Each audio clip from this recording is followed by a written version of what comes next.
Hello, everybody. Welcome to Green Thumbs and Good Vibes, the second episode of the podcast all about gardening, cultivating vegetables and fruit, and the sustainable lifestyle that comes along with it. We're your hosts, Colin and Mitchell, and we are so happy that you joined us today. So go ahead, grab a cup of coffee, and get ready to join us on our journey to cultivating a greener, more sustainable world. So let's get started. All right, guys. So last episode we talking about this time a little bit of microgreens. So Mitchell is the one with a little bit more knowledge on this. So he is going to start to explain a little bit of his regimen and techniques. And then I am going to be filling in the role of the questioner and just asking, about those details because I'm, something I'm interested in maybe doing and don't know much about. So Mitchell, take it away, please. Yep. Yeah, it sounds good to me. So this is something that I started doing just a couple months ago because I don't know about you, Colin, but I am not very good about getting greens in my diet. If I'm growing them, yes, it's good, but during the winter, I kind of struggle. I don't really buy them at the store, so growing them myself, I've found to be very enjoyable, and it's actually a lot easier than I originally expected. So just to I'll give a very high overview of what I do each week and just a little bit about the pros and cons of growing your own microgreens. So just to start, and people who can see right here, I just buy a packet off of Amazon. Costs about $20, and something this size is going to last you months and months. I mean, depending on how much you grow, if you have a big family, of course, it's not going to last you as long as just me by myself. But day one, you want to just start one pack of microgreens. Let me get some water real quick for these. Colin, you can handle the auto here for just a second. Yeah, no problem. So basically, I think he's just going to start to share some techniques here. So when you say a packet, Mitchell, you say a pack of microgreens, what are we talking about as far as like size? How are you measuring that out? So the pack that I buy off Amazon, it says net weight of 8 ounces, 226 grams. And then me personally, when I first started doing this, I was doing a whole tablespoon of seeds. And that ended up just being a little too much for me by myself. If you have 2 people, it could probably work. So me by myself. So explain the eating schedule. So when you say too much, explain, because this is every day now that these are being harvested. So explain kind of how the whole process works of start and then integration into like actually eating them. Sure. So I started doing an every other day thing of harvesting. I start them every other day just because eating something every day, you get a little sick of it after a while. So to start on day one at the night, what I do is I have these glass mason jars, and I will pour half a tablespoon of the seeds into a jar. And then what you want to do, you want to make sure to rinse them because you don't know exactly where they've been. Just rinse them with water. So you pour half a tablespoon of seeds into a glass mason jar, fill it with water, shake it around, and then pour it out. Mm-hmm. So explain the top, because isn't that a special? Like the mason jar is all normal, but the lid specifically is a little bit special, right? Yeah, so it's basically just grated at the top here. So you can pour water in, and it gets airflow too through it.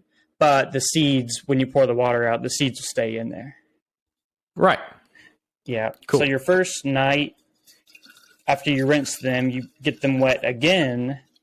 And then this right here, you just let them soak overnight. Okay. And only the first night is when you soak them.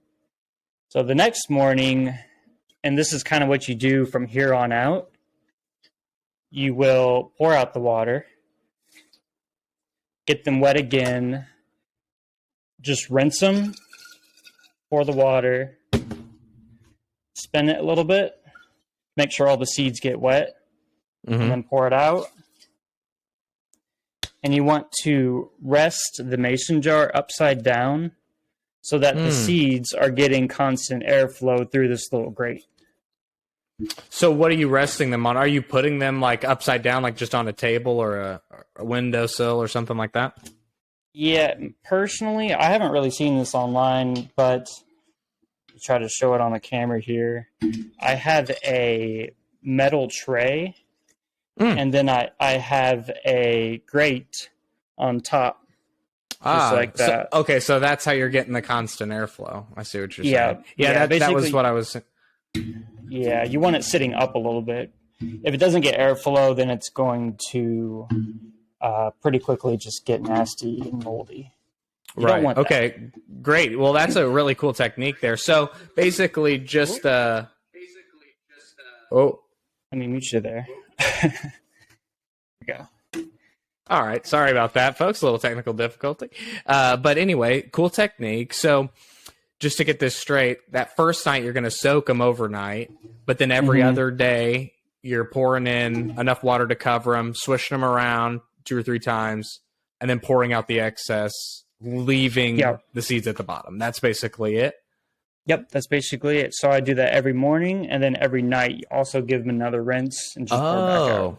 Okay, so twice a day. And then from day 1, you're soaking them. How many days then until they're ready to munch?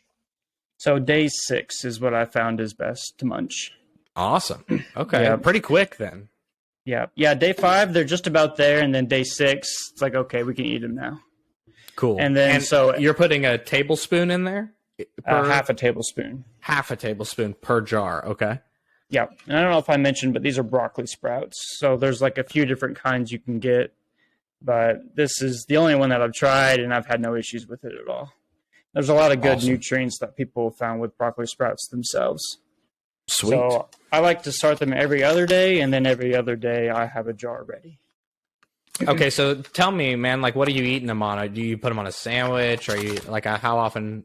I know you said greens are an issue, so salads maybe not so often, or are you just not too snacking? If I have lettuce and stuff, they're good to snack. They're a little spicy. No, it's a pretty strong flavor, so I don't know. Some people like it, some won't, I'm sure. But the easiest way I found is I just put them in a shake and just blend it up, and then you get can't all the even benefits really that way. Taste. Yeah, but you're still getting the benefits, the fiber, the nutrients, everything that comes with it. Cool. Okay, so how many jars are you, like, to get your system going? You said you're doing it every other day. So let's just say this is per person. We'll use you as the person, right? So if you're in a family, think about a half tablespoon per person. Would you think that's definitely pretty good? So, and you can do more than that in a jar, right? You just have to make sure that you're adding like an equivalent amount of water up to a certain, you probably can't do a whole bunch. Yeah. Half a tablespoon, people who can see the video, it's about half of this mason jar. Oh, wow. So you probably don't want to do more than a tablespoon a jar, sounds like. Yeah. It won't have the space it needs to fill out. You'd be surprised how much just a little bit of seeds will really go. That's crazy. I would not have guessed. It's at least half of this jar. Wow. Okay, pretty cool. So half tablespoon per person. And so how many jars are you running total?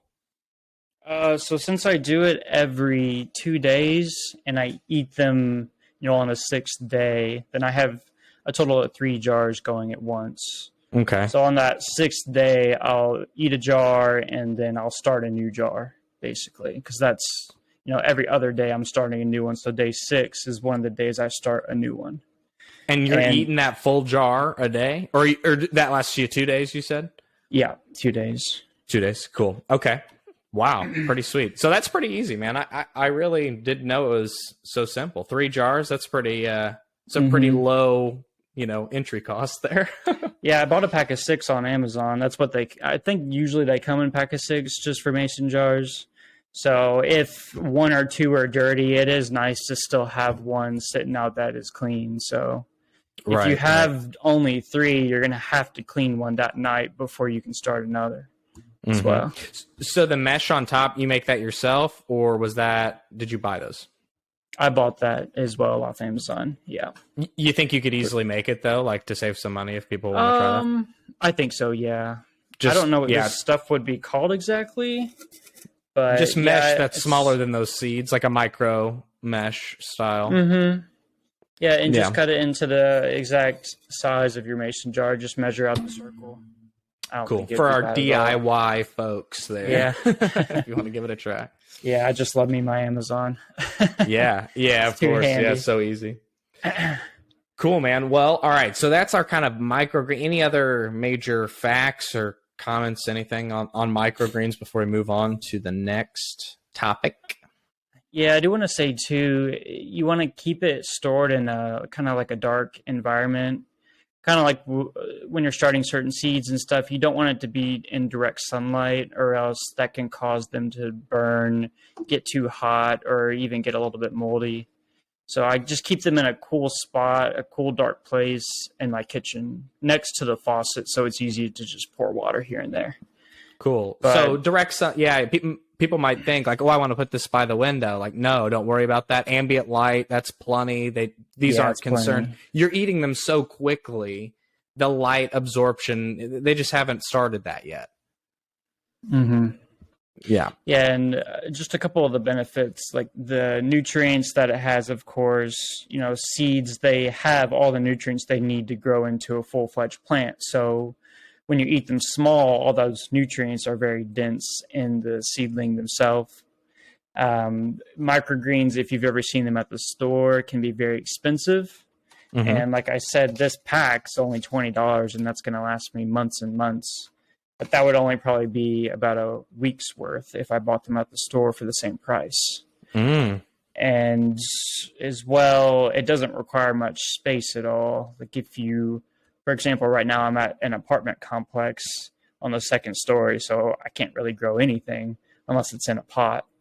Mm-hmm. So it's nice just to have this in my kitchen, just taking up like a 2 foot by 1 foot spot on my counter. Nice. That's most of the benefits. And just the main con, I would say, is that, of course, it costs a little bit of money to get into and to maintain just buying the seeds. And it also will need your attention twice a day. So the morning and the night. So I've definitely gone nights where I forget or mornings where I forget. And you don't want to really hamper that growth too much, because then by day 6, it won't be as full as it could be if you maintained it every single day. Mm-hmm. So it takes a little bit of discipline there. Got a little bit of care. You get the hang of it after a while. Yeah. But yeah, definitely Awesome. recommend. It's just been very enjoyable. It's also fun, like I said, in the winter to be growing plants here. Have a little bit of green in the house. Yeah.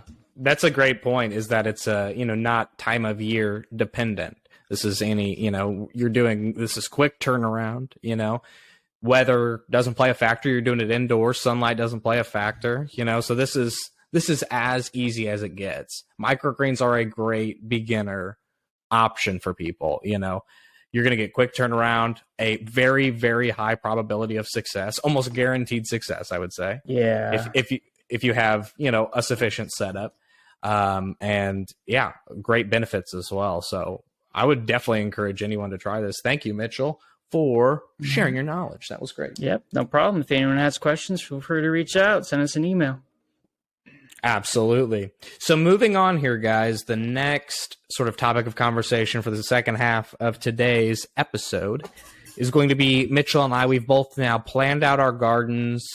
I have a few things started seed-wise. Just as a reminder, I am in zone 9. Mitchell is in zone. Are you 7, Mitchell, or 6? Like between 6 and 7, yeah. So I'm going to be starting things just a little bit earlier. My frost date's just going to be a little bit earlier. So we're going to kind of compare notes and see like how many of each thing am I growing versus how many of each he's growing, and we can make sure that we're just sufficient as far as in our comparisons, because as another reminder, we bought a lot of the same seeds this year. We're going to be doing a lot of comparisons. So stay tuned for a lot of information about that in future podcasts, as far as, hey, how does this thing grow in zones? that are different from each other, weather conditions that are very different, and even soil variety. I mean, everything's going to be different, right? Except for the plants as like kind of the consistent thing. So pretty interesting stuff. So yeah, Mitchell, you got your plan in front of you here? Mm-hmm. Okay. Yeah, and we're going into this with we had no prior scheduling between each other, so I'm curious to see what we came up with on how many seeds to start, like specifically. Yeah.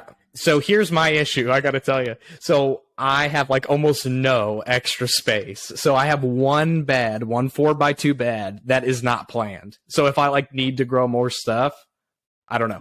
We'll have to see what it is. But yeah, okay. I kind of have the opposite issue with this new house that I'm getting. I have too much space, and I don't know how to fill it all in. Right. It'll take too much time. But so I guess to start, do you decide, does it depend on the plant how many seeds you put per seedling container? Like for, I guess, bigger seeds, I know people usually put less seeds kind of per little container. If it's a small seed, you want to put more.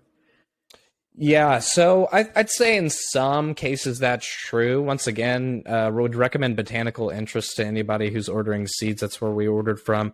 My germination rates have been great. So with some things, I think, and there are always exceptions to those rules. So you would think like a big seed, one of the largest seeds, we're talking peas, right? One of the largest seeds. Mm-hmm. I do choose a larger container to start those seeds.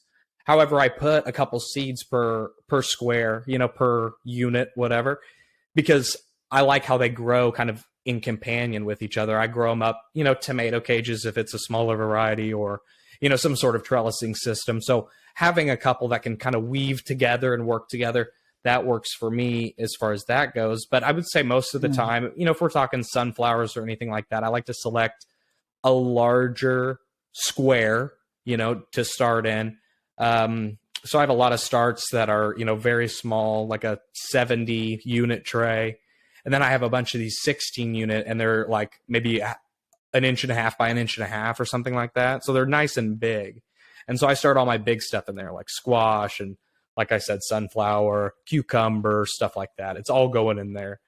And then also with the small stuff, like I try to not, I'm always thinning. So, 2 or 3 seeds per thing. As far as like tomatoes are very small. Peppers are very small. One that I do go heavy with, lettuce. I'll do that, and I'll let those grow and do some transplanting, because I just can't really get enough lettuce. That's a quick turnaround, and, people eat it quick. And I'm no exception to that. So I'm cutting full heads out, planting in a new one. So I'm always having that stuff go. So I can use as many as possible. So, yeah, what's your opinion on that? Yeah, and those lettuce seeds are really small, right? Oh, yeah, like half a sprinkle. Yeah. Yeah, that's kind of where I land as well. And what I was looking up last week when I was putting together like my process of what to do, things like watermelon seeds, usually cucumber seeds can be kind of big too. Zucchini, things that grow into a bigger vegetable usually have a bigger seed. But then, yeah, things like tomatoes, peppers, definitely peas. You want to put multiple together. Things like tomatoes, those are ones where you'll thin them out, right? So my plan right now is to start 3 tomato plants and peppers per hole, or per, little seedling container. And then whichever looks the best, let that one go. And then the other 2, unfortunately, will meet their demise. Yeah, I do the same thing. And really, it's great because even with the great germination rates, if you're really trying to conserve, you can do on a whole. But what's really great is that process of selection I've found. Waiting and choosing that strongest plant can really change the course of, because if you're seeing some sort of like disease or weakness in a plant that early on, it's just going to intensify as the plant grows. Well, technical difficulties again, folks. There we go. Please forgive us. We're just learning about how to podcast here. We hope the information glosses over any issues. But Yeah, okay, let's get started. You know, name something and let's talk about it. What we have planned out. Yeah, let's start with corn. So That's a good one to start with. yeah, this is something that I'm very excited about because I want to try to grow a good amount of stuff to actually sustain like my vegetables needed for the week or the month or whatever. So for corn myself, I want to have at least 12 plants, and I'm doing 3 seeds per hole, so I'm starting 36 plants of corn, which is the most of anything that I'm starting. I will preface that. Yeah. So that's interesting. I have heard that it might be good to plant those in ground and not transplant them. Oh, really? It's not essential, but I would think they're pretty hardy unless you have like a issue with birds, you know, which actually I might. So yeah, so for mine, and how are you splitting? I know you have glass gem, right? Mm-hmm. And then you have the sweet. I'm starting 36 of the sugar baby corn. Okay. And then only 12 of the glass gem because, yeah, I don't need as many glass gem as I want, the ones that are a little more easily edible. So how big is your area for growing? That's almost exactly, by the way, the same as what I planned, which is awesome. How big is your area for 36? Do you have like just an approximate measurement for that? Yeah, I'm probably going to thin out, 2 out of every 3, so it'll only be 12 plants most likely in total. But yeah, I think I was reading you want to plant corn about 1 foot apart, but then the rows might be around 2 feet apart. So what would that be? 6 feet by 6 feet, I think. Quick math. Is what you have? Okay, I have a 6 by 12. So I think you should maybe, let's see.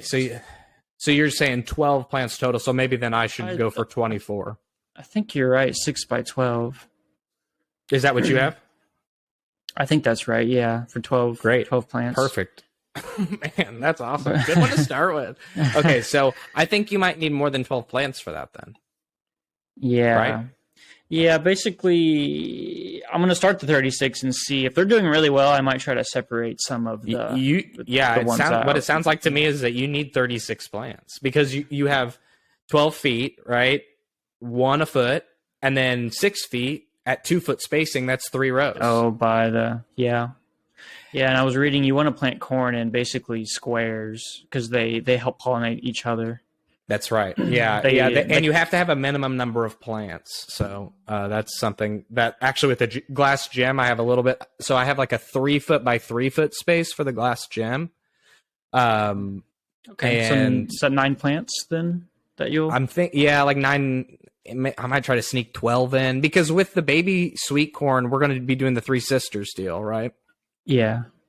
So that 1 foot spacing is really important. Whereas I might be able to like you have 4 here, but you could do a 5th, think about like on a dice, right? Like that. There. So I might try to like sneak a couple more in. I might try to do like 12 or something like that, just to make sure that they're getting good pollination. But something along those lines. And I have like a couple big stakes on this bed. So if I need to, I can like wrap them up or, if we're maybe having high wind or something. Yeah, hopefully those get pretty big. So how many are you doing on the glass gem? What's your estimation there? I'm going to start 12 seeds. Okay. At least. Cool. And what were you saying? What were you going to do? I need 12 plants. So yeah, I'll probably start 2 a hole, but I'm going to go in ground with my starts. Okay. I think, I'll look into that for corn. I think that is what they say. It's just easiest. Right. But yeah, pretty much for everything, like if I want, say, 4 plants, I'm going to start at least 8 seeds, like double. Yeah, that's what I have. Like for shishito pepper, I need 4 plants. I'm starting 10, So yeah, 2 to 3 seeds per. Yep. Okay.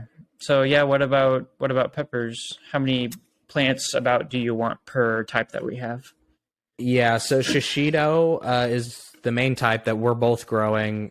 I originally had 4 plants. If I get that, I'm going to be really happy. So I think 4 is how many I want at the end of this. So I've started 8 right now. So something like that. Okay. Yeah, I had 3 plants down that I was wanting at least. So Okay, nice. starting 9 seeds and then, but yeah, depending on how well they do, I might keep an extra or 2. Yeah, so I'm going to try to do at least one of these in a container. And then do some in my raised beds as well. Okay, so there's that. Okay, next, let's go with what spring stuff do we have? Do we have anything? We didn't get lettuce together, did we? Mm-mm. Okay. I was just thinking about that the other day. I don't have a single cold hardy plant to start. Yeah, But you've got to get some. I've got a bunch of greens like passion fruit flower that comes up naturally in the backyard that gives a bunch of greens to eat. So, but I might get some lettuce before the frost is here or over. Lettuce is always a good one to go with really easy. Let's talk about tomatoes then next. How many of we'll talk about the 2 that we have. So there's the pole tomato, which is the pineapple, the one that won the taste test award or whatever. Mm-hmm. So I am trying to grow 6 of those this year. So I'm starting 10. 6 of them. Okay. I was looking for 4. Okay. But then I had seeds to start. I had as 12. So I was going to do 3 per hole and then eliminate out, what is that? 2 out of every 3. Yeah. Plants. And these come in pack. Well, the pineapple comes in a pack of 25. So yeah, I've already planted all mine. I also sold some, and not like I just gave some away in a basket that I gave away at an event, basically. But anyway, going to now the bush tomatoes, the ones in containers, the yellow cherry, very small variety, like 18 inches tall. I'm very excited. I'm just going to try to do anywhere from 1 to 3 of those. So starting 4 starts. So 2 at 2 per hole. 2 per hole. Okay. Yeah, I was going to do 4 for these as well, and then 3 seeds per hole, so 12 seeds start. So pretty close as well. I'm a big fan of cherry tomatoes overall, more than like the bigger ones. Too, but I just don't have enough containers. Yeah. So you are going to do those in containers? That's what I was planning as well. Yeah, they say they thrive in containers, so yeah, give it a since try. they don't get very tall. Okay. Yeah. And then exactly. you're putting the pineapple in some sort of raised bed or in the ground somewhere. Yeah, so I have that set up already. What it is it's just a very small, it's basically in the ground. It's just a very small barrier, like maybe 6 inches, full with amendment there. And then I have fence posts, the green ones, stuck in there and then leaning up against the fence, tied up. Everything's really sturdy so they can climb up, and I have stuff to tie it to. So that's my plan. And then I'll have 3 on each side because there's kind of 2 right next to each other. And hopefully they'll vine up. I'm going to cut to a couple leaders, so instead of just being a normal pole, might have 2 or 3 stems. Okay. Yeah. So I'll kind of have like a little wall of tomatoes. Yeah, it'd be cool looking. I bet tomatoes thrive out there with the sunlight. Yeah, I actually only got 1 tomato plant in last year because of when we moved in here so late. Like by the time I got everything moved in, I could only do that. But yeah, I mean, it was a pole tomato and it did awesome. So this is your first main growing season out there in California that you've been able to prepare fully for, basically. Yeah. So if we compare, like this time last year, I had 2 beds, and that was it. This year I have 1, 2, 3, 4, 5, 6, 7, 8, 9, 10. And then I also have like an entire array of stuff hanging on the fence. These little beds that I made out of a culvert that had just was going to be thrown away, cut it in half, and then capped off the ends, and they're like 2 foot long, and grow like just easy stuff in there, dwarf stuff or lettuce or stuff with shallow roots. And I have another 8 or 10 of those. So yeah, I mean, just a ton more room, and I've learned a lot about the native soil and what works well and what, needs to be adjusted, basically. So I'm very excited about it. I think it'll go. Oh, actually, I also have 2 more up front, so I don't even know how many beds I have, but a ton. Yeah, that's the way to go. It's just so much easier with raised beds. Oh yeah, yeah. Even if it's just like 1 foot, I mean, you get to just build it on your own, or even just a mound. You don't even need to put it in anything, but it's just the way to go. Yeah, I love the weed protection. It's easy to pick weeds out of a raised bed, but when there's weeds coming in from the grass or whatever, then it just gets messy. Absolutely, yeah, for sure. I'm dealing with that problem right now, but luckily it's just affecting the looks, because it's on the ground. It's not affecting any of the stuff in the beds, luckily. So that's great. Good. Just on one side of my fence, it's like the grass is encroaching, so. Oh, yeah. I've got terrible grass here. Okay, let's talk about cucumbers now. Okay, let me see. So I'm the same for both. I'd like to do 6 plants of each if I could. Okay. Yeah, what am I doing here? 3 plants per person? 3? Yeah. Per variety. 3 plants per, yeah. Yeah. That's like what I expect to get, but if I could get 6, that would be awesome. Yeah, I'm doing these in the new beds I just set up today. 4x2 galvanized steel, really nice. I already got the stuff set up for the trellis. So great. I'm planting 10 of those to try and get 6. Okay. Zucchini. How many zucchini are you doing? Let me see. I'm starting 12 seeds. I'm hoping about 4 plants as well, I think. Well, yeah, make sure you have at least enough to do the 3 sisters, because you'll need some for that, Oh, yeah. Do you know you'll be if the planting zucchini, that in the same place as the corn? Is this very viney, or does it kind of stay compact to an extent? I have no idea about the variety that we have right now, but would you rather do like a pumpkin or something? Yeah, we do have the watermelon. Oh, you want to do the watermelon for it? Or for the 3 sisters? Sweet. Yeah, that would be pretty cool. Well, I don't know. Could it handle 30? I don't know. All that production, watermelon. I know. Yeah, because we're doing beans in it too, of course. Yeah. So. Yeah. My watermelon, well, I guess we can go to that one as well. I'm starting 6 seeds. I want at least 3 plants. So I want 3 plants as well. Yeah, I don't know where I'm going to put them, though. I think I'm just going to find a spot that gets really good sun and just make 3 mounds like we talked about on the website. I think it's dig down 2 feet and, fill it with a few different amendments and mound up 8 inches or something and plant it in that. And then I want to do it a place close to my fence and just let it right up the fence. Boom. And then once it starts producing, I can do the little hammocks. Have you seen that? Yeah, I was about to bring that up. Yeah. So I want to try to do that, and I'll just train it, because if not, it'll just go absolutely bonkers. But yeah. So basically, if you guys haven't heard of this before, once the watermelon starts getting a pretty good size to where you think the vine might not be able to handle it, it might kind of break off the vine.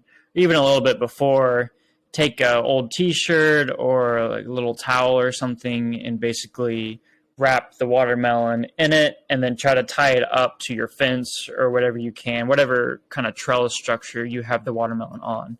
So it takes that pressure off the plant from having to hold it itself. Yeah, I think it's a cotton is recommended as the material. Oh, like a cotton shirt or something. Yeah, don't quote me on that though. That might not be right, but I'm pretty sure that something airy. I think would make sense. Yeah, so I think that the zucchini is going to be good for the 3 sisters because it's small. Yeah, it's like hand size or whatever, and so it'll be good, productive. We'll enjoy eating it, but it also won't be super harsh on the land, right? So we can then do, and I know these plants are working together as well, but you don't want to overbalance that delicate relationship, right? So Okay, let's go to. Oh, we're doing the rattlesnake beans for that Three Sisters, so we have that Yeah. picked out already. Yeah. Yeah. I was thinking mostly beans and probably mostly beans to grow up the corn and Yeah. then maybe the okra too, if we want to do Three Sisters with that as well. Is that possible? Oh, I the think beans so, grow yeah. up okra, you mean? Mm-hmm. Oh, nice. Yeah, I we think could do that. almost any plant that just gets tall enough, you can pretty much grow beans on without it Cool. hampering that plant too much. So, sunflower, corn, and okra, I would say, are three good ones. All right, sweet. So the beans that we got though, we got the purple ones, right? Yeah. So those are bush beans. Those are bush, yeah. So, but I Mhm. still want. I'm gonna try to get 10 plants, so I'm starting 20 seeds, 2 per hole. Okay. And I already have a few in the greenhouse that are doing really well. Because those are a little bit cold hardy, right? I think so, yeah. Mm-hmm. Peas are less cold hardy, but then beans are a little better. You still want to be careful, but yeah, You mean peas are more cold hardy? Is that what you meant? less cold hardy, I think. Peas are pretty susceptible to frost, right? There are like snow peas that you can grow. Oh, yeah, yeah, that's Mhm. true. You can get So- specific varieties. Yeah, definitely. You can make that work. So, okay, let's see. What else are we? Okra. I want 4 okra plants. What are you looking at? Same, actually. Uh-huh. Cool. I was- cool. So 8 total. But people were saying even just like 2 okra plants will give you a lot of vegetable from it. So Mhm. a lot of okra. I just So- saw this guy online recently, and he was growing stuff like so well, and then all of a sudden he goes, "I've always had trouble growing okra, but I'm happy to get like this little harvest." And he just harvested 2, and it was red okra, and I was like, "Oh no!" But good. I'm glad you've heard good things about it. So Yeah. hopefully we'll make it work. But Maybe he was in a more cold place because okra loved the summer. That summer heat. yeah, They'll start producing it's real possible. well I then. don't know. Yeah. Yeah, I got to put it in that direct sunlight. But let's see what else we got going on. The bean bush. I'm starting. You mentioned the bean bushes. I'm starting 15 seeds. Want to have at least 5 plants. It's about 3 per hole. And real quick on that, are you doing those in pots or are you gonna actually put those in the ground? The bean bush. In the ground, was thinking- I'm kind of using the bush beans as like my just like if I have a spot plant, because Okay. they'll help fix some nitrogen into the soil. Great, and so I thought that would be a good one for this year. And I Mhm. like to eat beans a lot. So, Yeah, so easy to snack on. I know. Yeah. I think the last thing is just sunflower on my list. Yep. Mine too. And I'm gonna try to do 10 sunflowers. Okay, yeah, I was starting 15 seeds. I want at least 5, but That's what preferably I'm starting little 15 more. seeds too. Oh, okay, perfect. Yeah, and if I'm doing 1 per hole because sunflower seeds are kind of big, Mm-hmm. and if more come up than the plants that I want, I'm just gonna put them randomly around the yard. Like sunflowers are just so pretty, and Oh, yeah. they can fit in a pretty small spot. Uh-huh. Did you get you didn't get the really big ones that I got, right? You just got the ones that they sent us for free. Yeah, just the tall. Okay, so I'm also going to be growing a few mammoth sunflowers. I'm going to try to grow those in the front of the house. Yeah, it'd be cool. Maybe you can send me some seeds next year. If you get Well, good yeah, ones. you can get them from does Botanical well. Interest too. But Yeah. yeah, if I get enough, for sure. Yeah, they're huge. Like I've been planting them. I was like, ooh, they look delicious. I want to eat them. Yeah, I love All right, eating man. sunflower seeds playing baseball. Oh yeah, for sure. Brings me back. All right. Well, I think we pretty much got through it there. I'm growing some radishes, but those will be started in the ground, and I'm growing those in my little pots that hang on the wall. The ones made out of a culvert that I was talking about. Okay. So I'm doing like a Oh, yeah, succession and- plant this year because they do really well in those pots. Because I'd say they're about 6 inches deep or so, and so just enough room to grow radish, right? So I'm like planting one bed out, 1 2-foot area every 2 weeks. So then I'll harvest like, 30 or something sunflowers or what? Radishes. We were just talking about something. 30 or something radishes. And then, we'll be eating them, putting them in salads and stuff, pickling, whatever. And then 30 more coming in 2 weeks. Okay. Yeah, I was actually to go off of that, the tomatoes, our pineapple pole are indeterminate, so they'll just keep growing, and produce kind of constantly. Yeah, but then the patio choice yellow are determinate, so they're gonna get their certain size, produce a certain amount, and basically be done.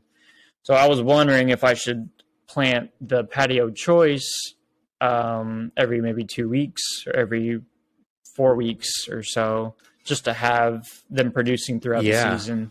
That's a good idea, because something to think about. We'll definitely be seeing those first. Pretty early. Yeah, and then you're right, you might run out. So that's a good idea. Made the mistake of planting like all your tomatoes at once, and then they're all ready at once, and it's just too much to eat.